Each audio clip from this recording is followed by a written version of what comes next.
நிச்சயமா. தனுசு ராசிக்காரர்கள் சொல்ல வேண்டிய மூலமந்திரம். தனுசு ராசி அப்படின்னும் போது போராட நட்சத்திரம் தனுசு ராசி, போராட்டம் அப்படின்னு சொல்லுவாங்க. போராட நட்சத்திரம் தனுசு ராசி, உத்திராட நட்சத்திரம் தனுசு ராசி, மூல நட்சத்திரம் தனுசு ராசி அப்படின்னு இருக்கு.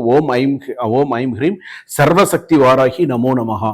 அந்த மந்திரங்களை உச்சரிக்கும் பொழுது தவறு இல்லாமல் உச்சரிக்க வேண்டும். அதுதான்.